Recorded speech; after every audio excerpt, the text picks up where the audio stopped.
从小河南长大的，我是土生土长的河南的姑娘啊。我不是正流量啊，我正流量我已经发了3天了。等到这个事情过去的话，我就不会再讲了，我会干好我的本职工作。我今年是18岁，我也是中专毕业生，我今年是第1年来郑州实习。对，726这个事情不能一直在评论区一直讲，要不然我会被封号。我昨天被封号了，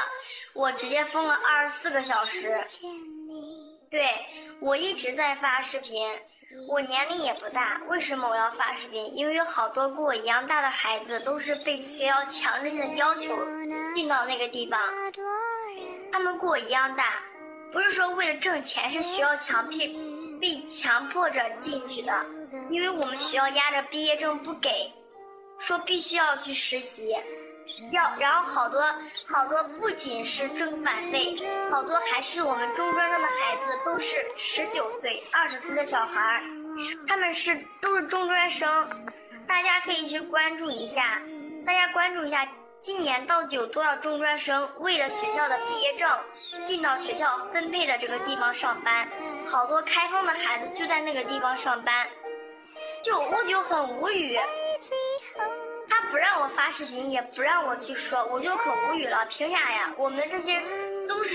我们是进到中专实习了。我们进到中专，你给我1年实习的时间，就是把我送到那个地方嘛。我就很烦，真的没办法说。我们学校就说了，如果你不跟着实习，就没有毕业证。我是还好，我找了其他人，我来这边郑州这边其他地方实习了，我没有进到那里边实习。但是那些在那地方实习的朋友呢，他们告诉我，他们在那边天天有的地方他在那边生病了，还要继续上班，不上班就没饭吃，因为只有上班才会发盒饭。然后在那边在宿舍里面的是没有饭吃的，靠抢饭吃，那些饭都拉丝了。包括今天有些在那里边上班的人还在强行的洗白，下面我就说，大家去关注一下这个宿舍的事件，因为我没办法在这边说，这个东西，你们可以自己去关注一下，因为我们这2天好多人都在这边发声，好多主播，所有的人都在为咱们郑州发声，所以说呢，咱们有效果了。现在他不得不管这件事情，所以说今天我长得比较着急吧，可能，所以说今天呢，有好多人就